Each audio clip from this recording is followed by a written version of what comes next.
Hello friends, कैसे हैं आप सब लोग। मैं मंजू जीएस विस्तार चैनल में आपका हार्दिक स्वागत करती हूं, आपका हार्दिक अभिनंदन करती हूं। फ्रेंड्स, जैसा कि हमारे हिस्ट्री की सीरीज़ स्टार्ट हो चुकी थी जिसमें हमने अपने वेदों के बारे में बताया और जो हमारे धर्म ग्रंथ थे उनके विषय में हमने बात की। आज हम बात करेंगे वैदिक सभ्यता के बारे में। तो वैदिक सभ्यता की क्लास आज हम स्टार्ट करते हैं, तो ध्यान दीजिएगा।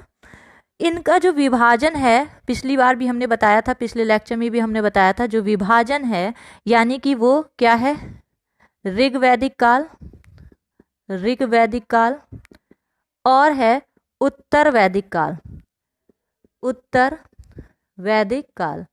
यानी कि इसके बारे में अगर हमने पिछले लेक्चर में बताया कि ऋग वैदिक काल में ऋग्वेद की स्थापना हुई थी, ठीक है। और जो बाकी के बचे हुए 3 वेद हैं, यजुर्वेद, सामवेद और अथर्ववेद, इनकी रचना कब हुई थी? इनकी रचना हुई थी उत्तर वैदिक काल में। इनका टाइम पीरियड अगर पूछा जाए या आपको याद रखना है तो 500 ईसा पूर्व से लेकर 500 ईसा पूर्व से लेकर 1000 ईसा पूर्व तक का जो काल है वो ऋग वैदिक काल कहलाता है। 1000 ईसा पूर्व, 1500 ईसा पूर्व से लेकर 1000 ईसा पूर्व। और उत्तर वैदिक काल की अगर हम बात करते हैं तो वो है 1000 ईसा पूर्व से लेकर 1000 ईसा पूर्व से लेकर 600 ईसा पूर्व तक का जो काल है वो है उत्तर वैदिक काल। यानी वैदिक काल को 2 भागों में बांटा गया है। वैदिक काल को 2 भागों में बांटा गया है। पहला है ऋग वैदिक काल, दूसरा है उत्तर वैदिक काल। ऋग वैदिक काल यानी 1500 से लेकर 1000 ईसा पूर्व का जो काल है वो ऋग वैदिक काल कहलाता है। ऋग वैदिक काल में ही ऋग्वेद की स्थापना हुई थी। ऋग्वेद की जो रचना हुई है वो ऋग वैदिक काल में। और उत्तर वैदिक काल में क्या हुआ? यजुर्वेद, सामवेद और अथर्ववेद, यानी अथर्ववेद, यजुर्वेद और सामवेद, इन तीनों की जो रचना हुई है वो है उत्तर वैदिक काल में।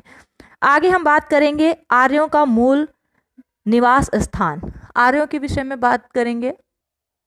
आर्यों का मूल निवास स्थान, तो ध्यान देने वाली जो मुख्य मुख्य बातें हैं, जो मोस्ट इंपॉर्टेंट पॉइंट्स हैं वो क्या हैं, ध्यान दीजिएगा। वही मोस्ट इंपॉर्टेंट पॉइंट्स जो आपके एग्जाम के पॉइंट ऑफ व्यू से मोस्ट इंपॉर्टेंट हैं उन्हीं के बारे में हमसे बात करेंगे। और जिसमें से पहला पॉइंट है, इतिहासकार मैक्स मूलर के अनुसार आर्य मध्य एशिया से आए थे। यानी कि जो इतिहासकार हैं उनका नाम है मैक्स मूलर। मैक्स मूलर, ध्यान दीजिएगा, मूल निवास स्थान है मैक्स मूलर। इनके अनुसार आर्य कहाँ से आए? मध्य एशिया से आए थे। मध्य एशिया से आए। मैक्स मूलर के अनुसार आर्य कहाँ से आए? मध्य एशिया से आए। और जो आए थे मध्य एशिया से आए और कहाँ से प्रवेश किया इन्होंने? खैबर दर्रे से। खैबर दर्रे से प्रवेश किया। यानी जो पहाड़ों के बीच में जो रास्ता काट के बनाया जाता है यानी वो दर्रे होते हैं।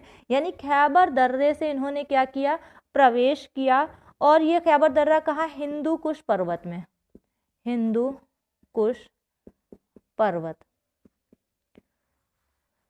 देखिएगा हिंदू कुश पर्वत, आप एटलस में देखिएगा। खैबर दर्रा इधर अफगानिस्तान और पाकिस्तान की उसमें रेंज में देखिएगा। तो खैबर दर्रे से इन्होंने प्रवेश किया, मध्य एशिया से आए, खैबर दर्रे से प्रवेश किया। और ये खैबर दर्रा कहाँ पे है? हिंदू कुश पर्वत में स्थित है। आर्यों ने सर्वप्रथम, अब ये आए होंगे, ठीक है, तो सबसे पहले इन्होंने कहाँ निवास किया? तो आर्यों ने सर्वप्रथम सप्त सैंधव प्रदेश में। कहाँ निवास स्थान था इनका? स्टार्टिंग में सप्त सैंधव, सप्त सैंधव प्रदेश में रहना स्टार्ट कर दिया। सप्त सैंधव प्रदेश में रहना स्टार्ट कर दिया। आप पूछेंगे कि सप्त सैंधव प्रदेश यानी कि जो पंजाब और पाकिस्तान वाला जो रीजन था, पाकिस्तान वाला जो क्षेत्र था, यानी वो सप्त सैंधव प्रदेश कहलाता था। और वहीं पे इन्होंने क्या किया? निवास प्रारंभ कर दिया, यानी रहना प्रारंभ कर दिया। आर्य जो थे वो कबीलों में रहते थे। यानी कि किस में रहते थे? यानी कबीलों में रहना इन्होंने प्रारंभ किया। कबीलों में रहना प्रारंभ किया। इन्होंने क्या किया? कबीलों में रहना प्रारंभ किया। और कबीलों को क्या कहा जाता था? कबीलों को जन कहा जाता था। ध्यान दीजिएगा, कबीलों को उस टाइम पे क्या कहा जाता था? जन कहा जाता था, ठीक है। कबीलों को जन कहा जाता था। यानी इसका मुखिया कौन होगा? जनपति, जनपति, ठीक है। तो ये अगर आपको समझ में नहीं आया तो इसको हम समझा देते हैं पूरा। चार्ट के माध्यम से कि आर्यों ने किस में स्टार्ट किया रहना, कबीलों में रहना, और कबीलों को उस समय क्या कहा जाता था, कबीलों को जन कहा जाता था। और देखिए आपने देखा होगा कुल या परिवार होता है, कुल या परिवार होता है, ठीक है, कुल या परिवार होता है। इसका जो मुखिया होता है वो कुलप कहलाता है, कुलप कहलाता है, कुल का मुखिया कुलप कहलाता है। कई कुलों को मिलाकर, ठीक है, कई कुल मिलेंगे तो क्या बनेगा, गांव बनेगा, ग्राम बनेगा। और ग्राम का जो मुखिया होगा वो क्या कहलाएगा, ग्रामीणी कहलाता है, ग्रामीणी कहलाता है, ठीक है। कई कुलों को मिला के गाँव बना और कई गांव इस टाइप से इकट्ठे हो गए, ठीक है, इस टाइप से कई गांव इकट्ठे हुए तो वो क्या कहलाएगा, विश कहलाएगा, विश कहलाएगा। और इसका मुखिया क्या होता है, विशपति, विशपति, ठीक है। यानी कई गांवों से मिलकर क्या बनेगा, विश बनता है। और कई विषों को मिला लीजिए, अगर कई विषों को मिला लीजिए तो वो क्या कहलाएगा, कबीला, कबीला या जन। इसी को कबीला भी कहते हैं, इसी को जन कहते हैं। और इसका जो मुखिया होता है उसको राजा भी कहते हैं, राजन भी कहते हैं, राजा, राजन, गेमत, गेमत या जनपति, या जनपति। कबीला या जन, उसका मुखिया क्या कहलाता है, राजा भी कहला सकता है, राजन भी, उसी का दूसरा नाम गेमत या जनपति। तो आपको शायद समझ में आ गया होगा, कुल या परिवार, कुल और परिवारों को जब मिलाते हैं तो ग्राम बनता है, कई गांव मिलते हैं तो विश बनता है, और कई विश मिलते हैं तो क्या बनता है, कबीला या जन। यानी कुल या परिवार के मुखिया को कुलप कहते हैं, ग्राम के मुखिया को ग्रामीणी कहते हैं, और विश के मुखिया को विशपति कहते हैं। कबीला या जन के मुखिया को राजा, राजन, गेमत या जनपति कहते हैं। आगे हम बात करेंगे, एक पॉइंट बहुत इंपॉर्टेंट पॉइंट है, वो आपको याद रखना है कि ऋग्वेद में गंगा शब्द का प्रयोग एक बार हुआ है। ऋग्वेद में जो गंगा शब्द है इसका प्रयोग, गंगा शब्द का प्रयोग एक बार हुआ है, एक बार। जो गंगा हमारी बहुत ही पवित्र नदी है, और यानी ऋग्वेद में अगर गंगा शब्द का प्रयोग पूछा जाए तो वो है एक बार। और जन शब्द का प्रयोग, यही जो कबीला या जन शब्द का प्रयोग सबसे अधिक बार हुआ है। सबसे अधिक बार किसका प्रयोग हुआ है, जन शब्द का, और वो है 275 बार। यानी ऋग्वेद में गंगा शब्द का प्रयोग एक बार हुआ है और जन शब्द का प्रयोग सबसे अधिक बार वो है 275 बार, 275 टाइम्स, ठीक है। आगे बात करेंगे आर्यों का कबीलाई संगठन, आर्यों का कबीलाई संगठन। देखिए आर्यों के कबीलाई संगठन में क्या क्या बातें मुख्य हैं। कबीलाई संगठन में कौन कौन था, गढ़ था, वेदत, सभा और समिति। ये वही सभा और समिति है जिसे प्रजापति की 2 पुत्रियां कहा गया है, वही सभा समिति। यहाँ पे आर्यों का कबीलाई संगठन किस प्रकार से कबीलों में रहते थे, तो कौन क्या क्या था, यानी कि गढ़ था, विदत था, सभा थी और समिति। गढ़, विदत, सभा, समिति, याद रखिएगा।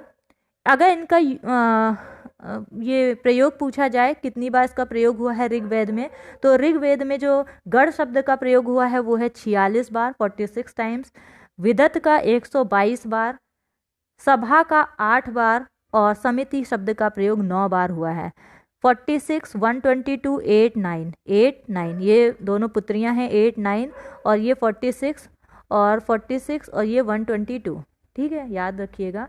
यानी इन दोनों को क्या कहा गया है, प्रजापति या ब्रह्मा की 2 जुड़वा पुत्रियां कहा गया है। पुत्रियों को दुहिताएं भी कहा जाता है, दुहिताएं अगर कहीं बोला जाए तो कंफ्यूज मत होइएगा, दुहिताएं बोला जाए तो कंफ्यूज मत होइएगा। तो प्रजापति या ब्रह्मा की जुड़वा पुत्रियां किसे कहा गया है, यानी कि सभा और समिति को। और कहाँ पे कहा गया है, अथर्ववेद में कहा गया है, अथर्ववेद में कहा गया है। अथर्वा ऋषि द्वारा रचित अथर्ववेद में सभा और समिति को क्या कहा गया है, ब्रह्मा या प्रजापति की 2 पुत्रियां या दुहिताएं कहा गया है।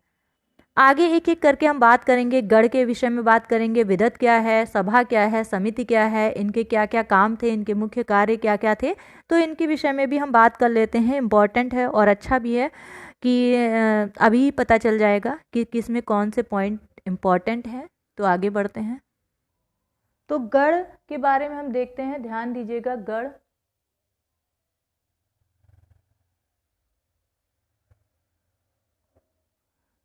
गढ़ के विषय में हम बात करते हैं तो इसके बारे में बात करते हैं। तो ये गढ़ जो है वो प्राचीन संगठन था। गढ़ क्या था? प्राचीन संगठन था। गढ़ जो है वो प्राचीन संगठन था और इसका कार्य जो था वो सुरक्षा संबंधी था। ध्यान दीजिएगा, जो भी सुरक्षा से संबंधित जो भी कार्य होता था वो गढ़ का था। यानी कि ये सबसे प्राचीन संगठन है। जो सबसे प्राचीन संगठन अगर पूछा जाए तो वो है गढ़। और गढ़ का जो कार्य था वो सुरक्षा से रिलेटेड जो भी कार्य था, सुरक्षा संबंधी जो भी कार्य था, वो कबीले का जो भी सुरक्षा संबंधी जो भी कार्य था वो किसके हाथों में था? वो गढ़ के हाथों में था। यानी गढ़ का कार्य क्या था? सुरक्षा से रिलेटेड था। सुरक्षा संबंधी जो कार्य था वो गढ़ का था। विदत के बारे में बात करेंगे। विदत के बारे में बात करेंगे। ये एक सामाजिक संगठन था। यानी कि सामाजिक संगठन समाज का संगठन था, यानी सामाजिक संगठन था। अगर यानी कि जो भी सामाजिक फंक्शन से रिलेटेड जो भी कार्य संपन्न होता था वो किसके अंडर में होता था? वो विदत के अंडर में। यानी कि क्या होता था? जैसे कि सामाजिक फंक्शन को संपन्न कराता था, कोई भी सामाजिक फंक्शन हुआ, सामाजिक जो कार्यक्रम, इसका जो भी कार्य था वो उसको संपन्न कराने का कार्य किसके पास था? विदत के पास में था। यानी कि आप समझ सकते हैं, अगर एक कबीले की महिला की शादी अगर दूसरे कबीले के पुरुष के साथ होती है तो जो नववधू होती है, जो दुल्हन होती है, उसके स्वागत का कार्य जो होता था वो विदत का होता था। यानी कैसे नई नवेली नववधू का स्वागत कराना है, किन किन कार्यक्रमों को संचालित कराना है, ये सारे कार्य किसके अंडर में होते थे? वो विदत के अंदर में होते थे। तो सुरक्षा संबंधी कार्य पूछा जाए तो वो गढ़ है। और विदत के अंडर में अगर पूछा जाए तो ये सामाजिक संगठन था। यानी कि जो भी सामाजिक कार्य संपन्न कराने का जो कार्यक्रम ये किसके अंडर में था? वो है विदत के अंडर में। आगे बात करेंगे सभा और समिति के बारे में। तो सभा के बारे में देख लेते हैं। सभा श्रेष्ठ और वरिष्ठ व्यक्तियों का संगठन था। ये जो बहुत ही एजेड लोग थे, श्रेष्ठ और वरिष्ठ व्यक्तियों का ये क्या था? संगठन था। ज़्यादा उम्र दराज जो भी वृद्ध व्यक्ति थे, बहुत ज़्यादा वृद्ध वाले व्यक्ति थे, उनका ये संगठन था। ठीक है। तो ये संगठन किसका था? सभा। यानी सभा में देखा होगा आपने भी, गांव वगैरह में देखा होगा तो सभा लगी रहती हैं, तो उसमें जितने भी वरिष्ठ और जो भी वृद्ध वाले व्यक्ति होंगे उनका ये संगठन था। एक चीज याद रखिएगा, इस सभा में महिलाओं का प्रवेश वर्जित था। यानी इसमें महिलाएं पार्टिसिपेट नहीं कर सकती थी। ठीक है। तो सभा श्रेष्ठ व्यक्तियों का समूह था, इसमें महिलाओं का प्रवेश क्या था? वर्जित था। आगे ध्यान दीजिएगा। समिति का देखिए क्या कार्य था। समिति इसका कार्य था राजा का चुनाव करना। यानी राजा का चुनाव करना ये किसके हाथों में था? समिति के हाथों में था। यानी कि कौन राजा बनेगा, इसका चुनाव जो करना है वो कौन कराता था? वो समिति का कार्य था। और क्या था? इसके जो अध्यक्ष होता था, समिति का जो अध्यक्ष था, उसको ईशान बोला जाता था। ईशान, भाई शान थी इनकी, ईशान कहा जाता था।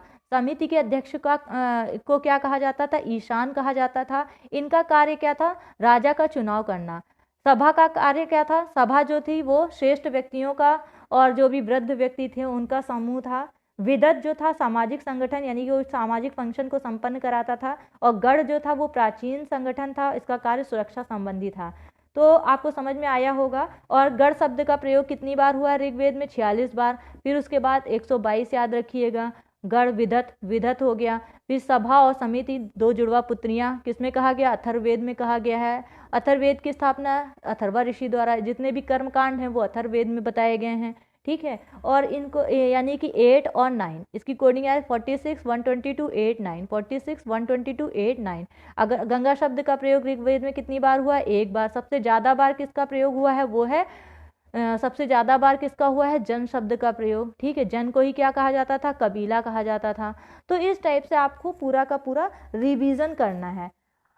आगे एक चीज़ नोट पॉइंट करके डालिएगा कि गाय को अधन्या बोला गया है, यानी कि ना मारने योग्य। गाय को अधन्या, अधन्या पूछा जाए किसके लिए प्रयोग हुआ है तो वो गाय को, यानी बहुत ही ये क्या थी, गाय को ना मारने योग्य यानी अधन्या बोला गया है। किसको बोला गया है, गाय को क्या बोला गया है, अधन्या, अधन्या यानी कि ना मारने योग्य बोला गया है, मारने योग्य, ना मारने योग्य कहा गया है। गाय मारने वाले को क्या कहा जाता था, ऋग्वैदिक काल में गाय मारने वाले को गोहंता, यानी कि गोहंता, गोहंता मीन्स गाय और हंता हनना। तो गाय को मारने वाले को क्या कहा गया है, गाय मारने वाले को गोहंता बोला गया है। ये नोट पॉइंट में है, देख लीजिएगा। अब हम सामाजिक जीवन के विषय में बात करते हैं। जो आर्यों का सामाजिक जीवन था वो किस प्रकार का था। सामाजिक जीवन, ऋग्वेद काल में समाज जो था वो पितृसत्तात्मक था। ध्यान दीजिएगा, जो ऋग्वेद काल था, अभी हम ऋग्वेद काल की बात कर रहे हैं, और ऋग्वेद काल में अगर हम सामाजिक जीवन के बारे में बात करें, सामाजिक जीवन, तो इसमें जो ऋग्वैदिक काल था, ऋग्वैदिक काल, वैदिक काल, इसमें जो समाज था वो कैसा था, पितृसत्तात्मक, सत्तात्मक, यानी कि जो भी सत्ता थी वो किसके हाथों में थे, पिता के हाथों में रहती थी। यानी कि ऋग्वैदिक काल पितृसत्तात्मक था, यानी कि जो समाज जो था वो पितृसत्तात्मक था। वर्ण व्यवस्था का प्रथम लिखित प्रमाण ऋग्वेद के 10वें मंडल के पुरुष सूक्त में मिलता है। ये अभी हमने पिछले लेक्चर में बताया था कि वर्ण व्यवस्था का जो प्रथम लिखित प्रमाण है वो ऋग्वेद के कौन से मंडल में मिलता है, तो 10वें मंडल में, 10वें मंडल के पुरुष सूक्त में, पुरुष सूक्त में क्या मिलता है, किसका प्रमाण मिलता है, लिखित प्रमाण मिलता है, प्रथम लिखित प्रमाण मिलता है, वो है वर्ण व्यवस्था का, वर्ण व्यवस्था का 10वें मंडल में, यानी ऋग्वेद के 10वें मंडल के पुरुष सूक्त में वर्णों के बारे में बताया गया है। और इसका प्रथम लिखित प्रमाण कहाँ मिलता है, 10वें मंडल के पुरुष सूक्त में मिलता है। कौन कौन से वर्ण, यानी कि 4 वर्ण बताए थे, ब्राह्मण, क्षत्रिय, वैश्य और शूद्र। ब्राह्मण, क्षत्रिय और वैश्य, शूद्र। वर्ण कार्य पर आधारित थे। ये वर्णों का विभाजन किस प्रकार किया गया, कार्यों पर आधारित था, कार्यों पर आधारित था। जो वर्ण की व्यवस्था की गई थी वो कार्यों के आधार पर इनका विभाजन किया गया था। वर्णों का विभाजन किसके आधार पर किया गया था ऋग्वैदिक काल में, कार्यों पर आधारित था। और अगर आश्रम व्यवस्था के बारे में बात की जाए तो 4 प्रकार के आश्रम मिलते हैं। 4 प्रकार के आश्रम के बारे में जानकारी दी गई है, आपने सुना भी होगा आश्रमों के बारे में। तो आश्रम व्यवस्था अगर पूछी जाए, आश्रम व्यवस्था, तो 4 आश्रम कौन कौन से थे, ब्रह्मचर्य, गृहस्थ, वानप्रस्थ और चौथा है संन्यास। ब्रह्मचर्य के बाद में गृहस्थ जीवन में प्रवेश करना, फिर गृहस्थ के बाद में वानप्रस्थ जीवन में, और फिर उसके बाद में लास्ट में जो आश्रम आएगा वो है संन्यास। तो आश्रम व्यवस्था का जो सर्वप्रथम उल्लेख मिलता है वो कहाँ मिलता है, जाबोलोपनिषद में मिलता है। यानी जो आश्रम व्यवस्था का सर्वप्रथम उल्लेख हमें कहाँ मिलता है, जाबोलोपनिषद।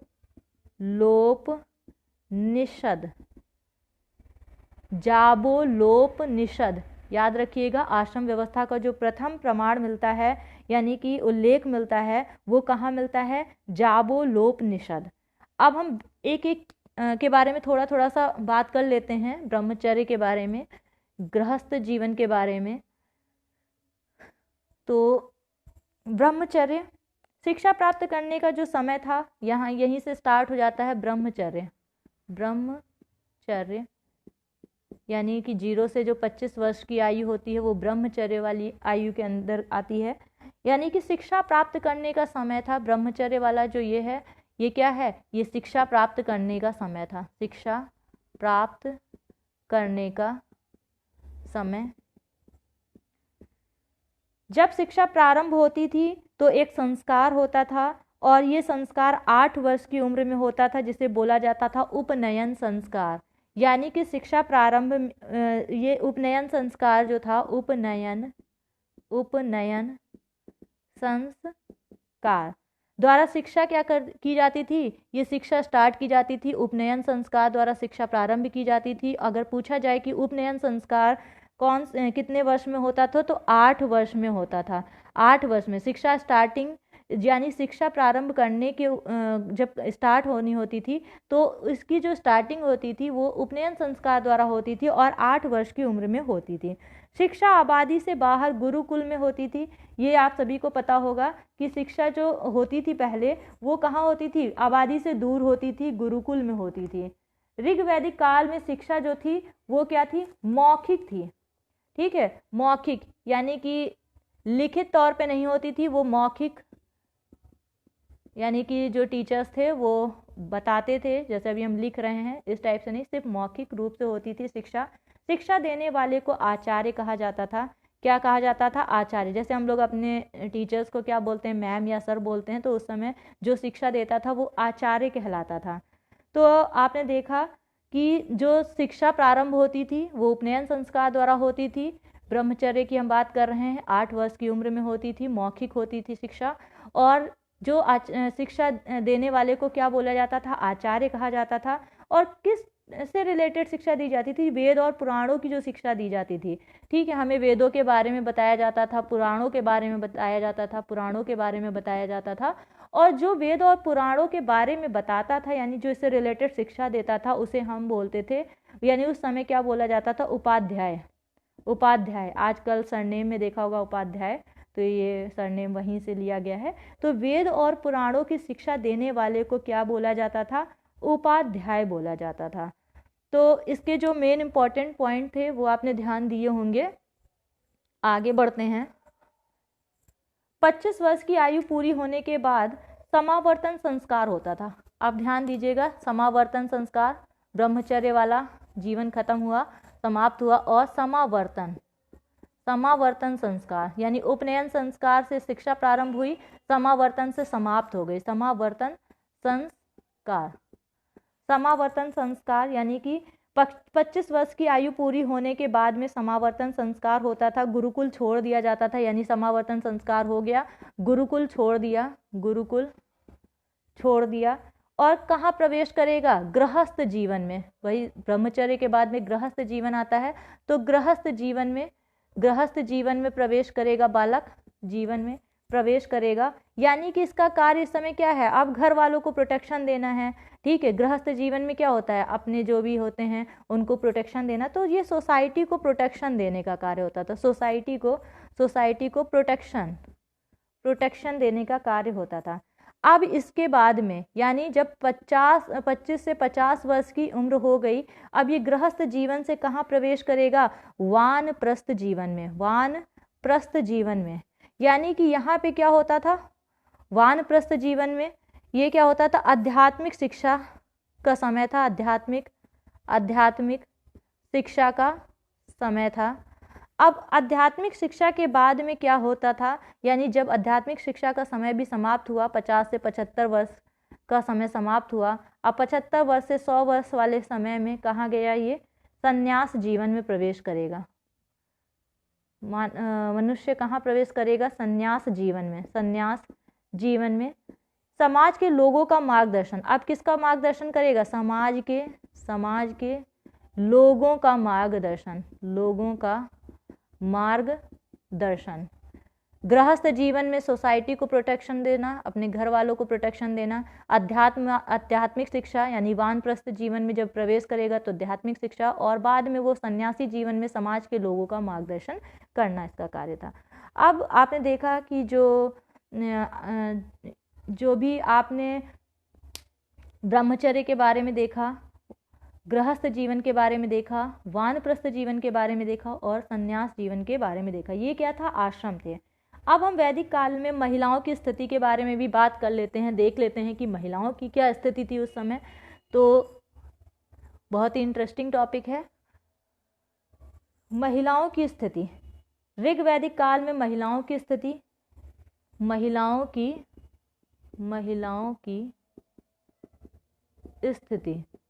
महिलाओं की स्थिति के बारे में बात करेंगे। तो क्या थी स्थिति उनकी? स्त्रियों की स्थिति अच्छी थी, ठीक है, इनकी जो स्थिति थी वो अच्छी थी, काफ़ी अच्छी थी।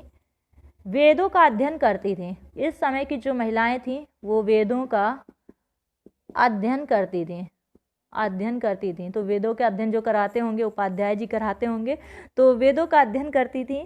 सामाजिक धार्मिक शिक्षा संबंधी अधिकार प्राप्त थे। इनको कौन कौन से अधिकार थे? सामाजिक अधिकार प्राप्त थे, सामाजिक अधिकार मिले हुए थे, समाज के जो भी अधिकार थे। धार्मिक अधिकार मिले हुए थे, पूजा पाठ से रिलेटेड धार्मिक, यानी वेदों को पढ़ सकती थी तो धार्मिक अधिकार मिले हुए थे, और पढ़ सकती थी तो शिक्षा का अधिकार भी मिला हुआ था, ठीक है। तो वेदों को पढ़ती थी तो धार्मिक हो गया, और शिक्षा का अधिकार मिला हुआ था, सामाजिक अधिकार मिले हुए थे। इन्हें कौन से अधिकार नहीं मिले हुए थे? ध्यान दीजिएगा, इन्हें राजनैतिक अधिकार, राजनीति में नहीं जा सकती थी, राजनीतिक अधिकार नहीं मिले थे, प्लस संपत्ति का अधिकार नहीं मिला हुआ था। यानी ऋग वैदिक काल में महिलाओं की स्थिति ऐसी थी कि ना तो इन्हें राजनैतिक अधिकार मिले थे और ना तो इन्हें संपत्ति के अधिकार मिले थे। यानी संपत्ति का अधिकार प्राप्त नहीं था और राजनैतिक अधिकार भी इन्हें प्राप्त नहीं था। इस समय की विदुषी महिलाओं की अगर हम बात करते हैं तो याद रखिएगा, लोपा, मुद्रा, घोषा, अपाला, विश्वारा, इन सब का नाम जो है वो मीन्स वो मुख्य है, फेमस है। लोपा, मुद्रा, घोषा, पाला, विश्वारा आदि, ये सारे के सारी कौन थी? विदुषी महिलाएं थी। गार्गी और मैत्रेयी, ठीक है, याद रखिएगा, गार्गी और मैत्रेयी, ये दो शिक्षिकाएं थीं। ऋग वैदिक काल की दो शिक्षिकाएं जो थीं उनका नाम था गार्गी और मैत्रेयी। तो आपने देखा कि महिलाओं की स्थिति क्या थी? महिलाओं की स्थिति अच्छी थी, वेदों का अध्ययन कर सकती थी, सामाजिक, धार्मिक और शिक्षा संबंधी इनको अधिकार प्राप्त थे। इनको कौन से अधिकार नहीं मिले हुए थे? वो था राजनैतिक अधिकार नहीं मिला हुआ था और संपत्ति का अधिकार नहीं मिला हुआ था। आगे हम बात करेंगे धार्मिक जीवन के विषय में, धार्मिक जीवन के बारे में बात करेंगे। तो आगे बढ़ते हैं, ध्यान दीजिएगा, धार्मिक जीवन के बारे में हम बात करते हैं। तो मंदिर का प्रमाण, वैदिक काल में मंदिर का कोई प्रमाण नहीं मिलता है, यानी मंदिर का कोई भी प्रमाण नहीं मिलता है, मंदिर का प्रमाण नहीं मिलता है, ठीक है। अगर पूछा जाए क्या मंदिर का प्रमाण मिलता है वैदिक काल में, तो मंदिर का कोई भी प्रमाण नहीं मिलता है। जो प्रसिद्ध इनके फेमस देवता थे वो कौन थे? इंद्र, अग्नि, वरुण ऋग वैदिक काल के महत्वपूर्ण देवता थे। इंद्र, अग्नि, वरुण ऋग वैदिक काल के महत्वपूर्ण देवता थे। तो हम पहले बात करेंगे इंद्र के विषय में बात करेंगे। इंद्र शब्द का ऋग्वेद में 250 बार प्रयोग हुआ है, यानी कि जन शब्द का 275 बार सबसे अधिक बार हुआ है, गंगा शब्द का 1 बार प्रयोग हुआ है, इंद्र शब्द का कितनी बार हुआ है? 250 बार प्रयोग हुआ है। इनके विषय इसमें क्या क्या पॉइंट इंपॉर्टेंट है? इंद्र को वर्षा और त्वरित झंझाकार के देवता बोले जाते हैं। किसके देवता? वर्षा प्लस त्वरित झंझाकार, त्वरित झंझाकार के देवता, झंझाकार के देवता कहलाते हैं। पुरंदर या पुराभेंता के नाम से भी जाना जाता है। इंद्र को क्या कहा जाता है? दूसरा अन्य नाम पुरंदर या पुराभेंता के नाम से भी जाना जाता है। यानी पुराभेंता का अर्थ क्या होता है? नगर या किले को ध्वस्त करने वाला, नगर या किले को ध्वस्त करने वाला।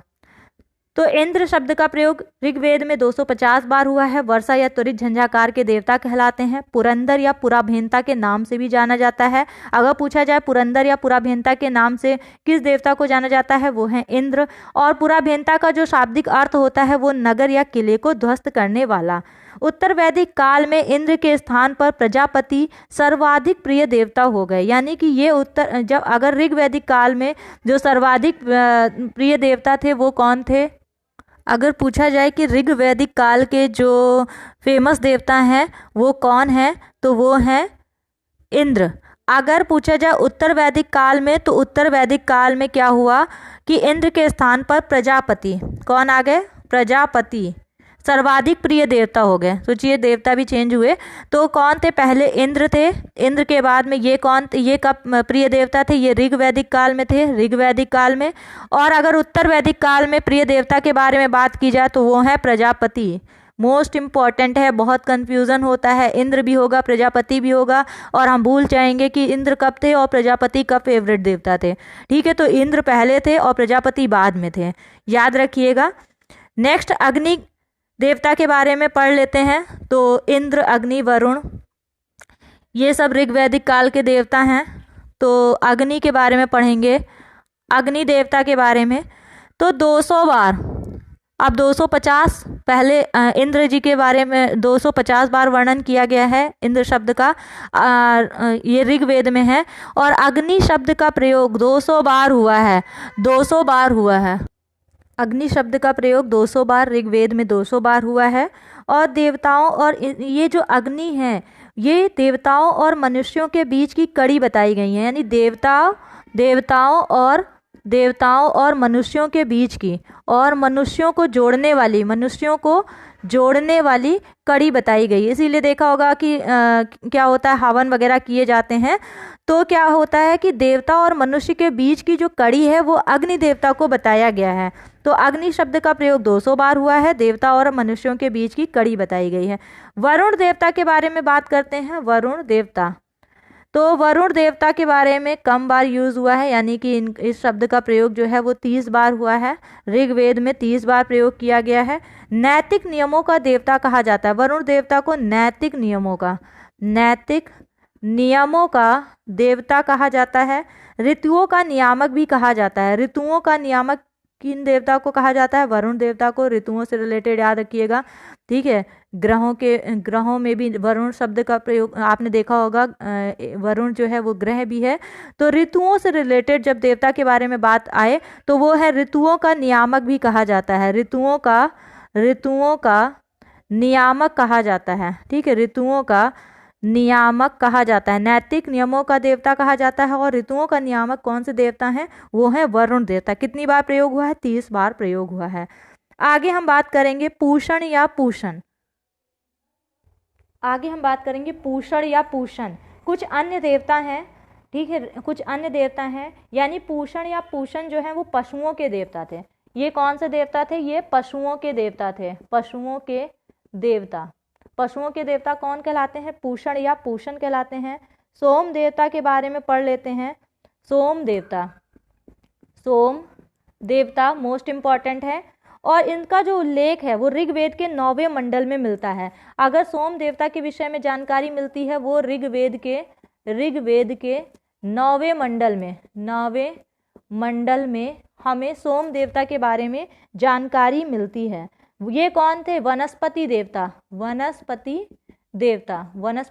कौन है? सोम देवता, ठीक है। सोम देवता जो है वो वनस्पति देवता, ठीक है। ऋग्वेद के 9वें मंडल में किसकी जानकारी मिलती है? सोम देवता के बारे में जानकारी मिलती है, उल्लेख किया गया है इनसे रिलेटेड।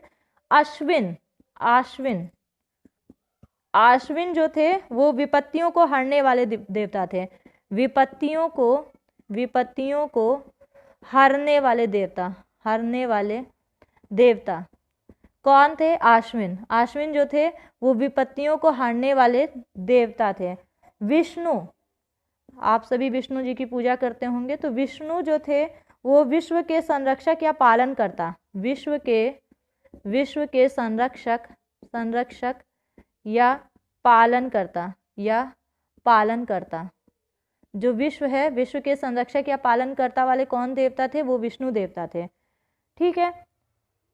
नेक्स्ट आता है मरुत देवता कौन थे? आंधी और तूफान के देवता। आंधी और तूफान के देवता कौन थे? वो है मरुत देवता जो थे वो आंधी और तूफान के देवता, आंधी तूफान के देवता, तूफान के देवता। तो ये सारे आपको देवताओं के बारे में थोड़ी जानकारी आपको माइंड में सेट करके रखनी है। सोम देवता का जो उल्लेख है वो ऋग्वेद के 9वें मंडल में दिया गया है। और आश्विन देवता जो थे विपत्तियों को हरने वाले देवता थे। विष्णु देवता विश्व के संरक्षक या पालन करता। और मरुत देवता के बारे में अगर हम बात करते हैं तो वो आंधी तूफान के देवता थे। पूषण या पूषण के बारे में बात करते हैं तो वो पशुओं के देवता कहलाते हैं। और अब हम बात करेंगे आर्यों का आर्थिक जीवन। आर्यों के आर्थिक जीवन के विषय में भी बात करेंगे। तो आर्यों के आर्थिक जीवन, आर्थिक जीवन, आर्थिक जीवन, ध्यान दीजिएगा। आर्यों की अर्थव्यवस्था जो थी वो मिश्रित अर्थव्यवस्था थी। ठीक है, ये कौन सी अर्थव्यवस्था थी? ये मिश्रित अर्थव्यवस्था थी, अर्थव्यवस्था थी। आर्यों की जो अर्थव्यवस्था थी वो मिश्रित अर्थव्यवस्था थी। इनका पहला पेशा याद रखिएगा पशुपालन था। अगर पहला पेशा पूछा जाए तो वो था पशुपालन, पशुपालन। ठीक है, अगर दूसरा पेशा पूछा जाए तो वो था कृषि। ये बहुत कंफ्यूजन वाला क्वेश्चन है। पशुपालन इनका पहला पेशा था और दूसरा जो था वो कृषि था। ठीक है, आर्यों का पहला पशुपालन, दूसरा व्यवसाय जो था वो कृषि था। इनका जो प्रिय पशु पूछा जाए, प्रिय पशु, वो क्या था? घोड़ा था। घोड़ा इनका प्रिय पशु था। और अगर पवित्र की बात की जाए तो पवित्र पशु जो थी वो कौन थी? गाय, गाय। ठीक है, गाय जो थी वो पवित्र पशु थी। प्रिय पशु घोड़ा था। दूरी मापने के लिए गव्यति शब्द का प्रयोग किया गया है। अगर दूरी मापने के लिए पूछा जाए तो गव्यति, गव्यति शब्द का प्रयोग किया गया है। गव्यति शब्द का प्रयोग किसके लिए किया गया है? दूरी मापने के लिए। समय के मापन के लिए, जो आजकल हम लोग घड़ी का यूज करते हैं, तो समय मापन के लिए गोधूलि शब्द का प्रयोग किया गया है। गोधूलि शब्द का प्रयोग किया गया है। समय मापन के लिए गोधूलि और दूरी मापने के लिए गव्यति। जाना, गव्य, गव्यति यानी कि दूरी मापने के लिए गव्यति और समय के मापन के लिए गोधूलि शब्द का प्रयोग किया गया है। एक नोट पॉइंट करके डाल लीजिएगा और उसमें लिख लीजिएगा, आर्यों द्वारा खोजी गई जो धातु थी वो थी लोहा। आर्यों ने किसकी खोज की? आर्यों द्वारा खोजी गई लोहा, लोहा लिया इन्होंने। तो आर्यों द्वारा जो खोजी गई धातु थी वो है लोहा। ऋग्वेद में उल्लेखित सभी नदियों में सरस्वती सबसे महत्वपूर्ण तथा पवित्र मानी जाती थी। यानी ऋग्वेद में जितनी भी नदियां हैं, ऋग्वेद में उल्लेखित सभी नदियों में कौन सी सबसे महत्वपूर्ण थी? सरस्वती। कंफ्यूज मत होइएगा, गंगा शब्द का प्रयोग एक बार हुआ है। लेकिन अगर कभी भी पूछा जाए कि जो सबसे पवित्र और महत्वपूर्ण नदी थी ऋग्वेद में वो कौन सी नदी, जितनी भी नदियां उल्लेखित की गई हैं उनमें से सरस्वती नदी को महत्वपूर्ण बताया गया है। और क्या बताया गया है? और इनको, इसी नदी को, सरस्वती नदी को ही महत्वपूर्ण और पवित्र नदी बताई गई है। तो पवित्र नदी कौन सी है? सरस्वती है। महत्वपूर्ण नदी भी कौन सी है? सरस्वती है। उत्तर वैदिक काल के भी हम कुछ महत्वपूर्ण बिंदुओं के बारे में बात कर लेते हैं। उत्तर वैदिक काल में, यहाँ पे अब बात करते हैं उत्तर वैदिक काल के बारे में। उत्तर वैदिक काल, वैदिक काल बहुत ही इंपॉर्टेंट लेक्चर है, ध्यान से देखिएगा। उत्तर वैदिक काल में निष्क और शतमान मुद्रा की इकाइयाँ थीं। ठीक है, उत्तर वैदिक काल में कौन कौन सी मुद्रा की इकाइयाँ थी? निष्क और शतमान, शतमान, शतमान, ये क्या थी? अगर निष्क और शतमान के विषय में बात कर रही जाए तो निष्क और शतमान जो थी वो मुद्रा की इकाइयाँ थी। कब थी? उत्तर वैदिक काल में। लेकिन इस काल में किसी भी खास भार, आकृति और मूल्य के सिक्कों का चलन, कोई भी के चलन का कोई भी प्रमाण नहीं मिलता है। कोई ऐसा सिक्का नहीं मिलता, कोई किसी भी ऐसे सिक्के का प्रमाण नहीं मिलता है जिसका कोई खास भार हो, कोई आकृति हो या किसी मूल्य के सिक्के। यानी इन सब के विषय में हमें ना तो कोई प्रमाण मिला है और ना तो हमें कोई जानकारी मिली है। सिर्फ और सिर्फ अगर मुद्रा की इकाइयों के बारे में बात होती है तो उत्तर वैदिक काल में हमें निष्क और शतमान के ही विषय में जानकारी मिलती है। किसी स्पेसिफिक वेट की या आकृति की बात होती है कि किस आकृति के सिक्के चलते थे, किस भार के सिक्के चलते थे या कौन से मूल्य के सिक्के चलते थे, तो उनका कोई भी चलन का कोई भी प्रमाण नहीं मिलता है। और निष्क और शतमान मुद्रा की जो इकाइयाँ थीं उनके विषय में ही हमें केवल जानकारी मिलती है। ये सब उत्तर वैदिक काल के हम बारे में बात कर रहे हैं। उत्तर वैदिक काल में ध्यान दीजिएगा, बहुत ध्यान दीजिएगा, उत्तर वैदिक काल में कौशाम्बी नगर जो कि आज प्रेजेंट टाइम में इलाहाबाद के पास में यानी प्रयागराज के वाला जो एरिया है वो कौशाम्बी नगर, ठीक है। जब हम महाजनपदों के विषय में बात करेंगे तो महाजनपदों में हम बात करेंगे तो कौशाम्बी नगर के बारे में भी बात करेंगे। तो उत्तर वैदिक काल में कौशाम्बी नगर में प्रथम बार पक्की ईंटों के प्रयोग का साक्ष्य प्राप्त हुआ है। यानी किस नगर से पहली बार पक्की ईंटों का साक्ष्य प्राप्त हुआ है? पक्की ईंटों का साक्ष्य प्राप्त हुआ है वो है कौशाम्बी नगर से। पहली बार सोचिए यहाँ पक्की ईंटों का साक्ष्य मिला है, प्रमाण मिला है। गोत्र नामक संस्था का जन्म जो है उत्तर वैदिक काल में ही, गोत्र नामक संस्था का, जो गोत्र आपने देखा होगा कई कास्ट वगैरह में गोत्र शब्द का प्रयोग किया जाता है, तो गोत्र नामक जो संस्था है इसका जो जन्म हुआ है वो उत्तर वैदिक काल में हुआ है। गोत्र नामक संस्था का जन्म जो हुआ है वो उत्तर वैदिक काल में हुआ है। एक चीज और इम्पॉर्टेंट है, जल्दी से ध्यान दे दीजिएगा, शायद लेक्चर थोड़ा लंबा भी हो गया है। ऋग्वैदिक काल में जो शब्दावलियां हैं, कभी कभी शब्दावलियां पूछ ली जाती हैं और जिनको मीन्स ऋग्वैदिक काल में क्या बोला जाता था और आज आधुनिक काल में किन नामों से जाना जाता है। तो ऋग्वैदिक कालीन नाम यानी कि ऋग्वैदिक कालीन नाम, ऋग्वैदिक कालीन नाम, और यहाँ आज हम आधुनिक नाम आज हम किन नामों से जानते हैं, ध्यान दीजिएगा। शतुद्री, पहले शतुद्री बोला जाता था, आज हम उसे सतलज के नाम से जानते हैं। सतलज नदी सुना होगा आपने, तो उसको हम पहले जब ऋग्वैदिक काल में किस नाम से जानते थे? शतुद्री के नाम से जानते थे। कभी कभी जोड़े मिलान के तौर पे क्वेश्चन पूछ लिया जाता है एग्जाम के पॉइंट ऑफ व्यू से, बहुत इंपॉर्टेंट क्वेश्चन है, तो देख लीजिएगा आप प्रीवियस ईयर के पेपर उठा के, उसमें शतुद्री जो कि पुराना नाम था ऋग्वैदिक काल में, इसको शतुद्री के नाम से जानते थे, आज हम सतलज के नाम से जानते हैं। विपाशा, ठीक है, विपाशा बसु नहीं, विपाशा, व्यास नदी को हम पहले विपाशा नाम से जानते थे। अस्किनी को किस नदी के नाम से जानते थे? अस्किनी को चेनाब नदी के नाम से जानते थे। आज हम चेनाब नदी के नाम से जानते हैं, पहले हम अस्किनी के नाम से जानते थे। यानी ऋग्वैदिक काल में इसका नाम था अस्किनी। वितस्ता, ठीक है, व्यस्त से याद रखिएगा झेलम।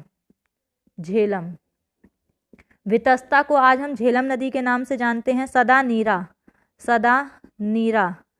तो सदा नीरा यानी कि गंडक, जिसको आज हम गंडक के नाम से जानते हैं, उसको पहले हम सदा नीरा के नाम से जानते थे। इंडस यानी इंडस वैली सिविलाइजेशन, इसी के नाम पे देखा होगा, तो सिंधु नदी, इंडस का जो आज का नाम है वो सिंधु है। गोमल जो कि आज हम गोमती के नाम से जानते हैं, गोमती। दुहिता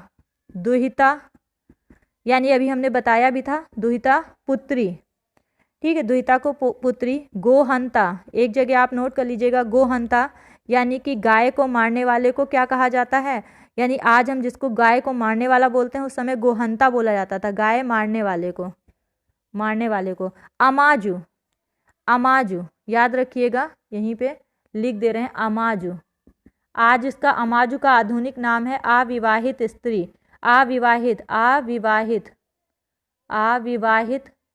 स्त्री को क्या बोला जाता है? आज जो अविवाहित स्त्री, उस समय वैदिक काल में, ऋग्वैदिक काल की बात करते हैं, उस समय अमाजू बोला जाता था, अमाजू यानी अविवाहित स्त्री।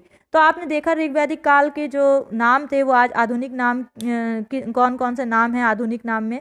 तो ये था ऋग वैदिक काल, यानी वैदिक सभ्यता के बारे में देखा, वैदिक काल के बारे में आपने पढ़ा, जिसको जो इनका विभाजन हुआ किस टाइप से हुआ, इनमें जो भी मेन इंपॉर्टेंट टॉपिक्स थे, पॉइंट्स थे, वो आपने पढ़े। तो बहुत ही इम्पॉर्टेंट है और पूरा लेक्चर देख लीजिएगा, और आपको समझ में ना आए तो हमें कमेंट करके बताइएगा, और हमारा लेक्चर आपको कैसा लगा ये भी हमें कमेंट करके बताइएगा। तो आज की क्लास हम यहीं पर समाप्त करते हैं। Thank you class. और अगर आपको मेरा लेक्चर पसंद आया तो प्लीज़ इसे लाइक कीजिए, ज़्यादा से ज़्यादा लोगों को शेयर कर दीजिए, और अगर आपने मेरा चैनल सब्सक्राइब नहीं किया है तो प्लीज़ इसे सब्सक्राइब कर दीजिए, बेल आइकन की बेल को प्रेस कर दीजिए, ताकि आगे आने वाले सभी वीडियोज़ आपको टाइम पे मिलते रहें। Thank you.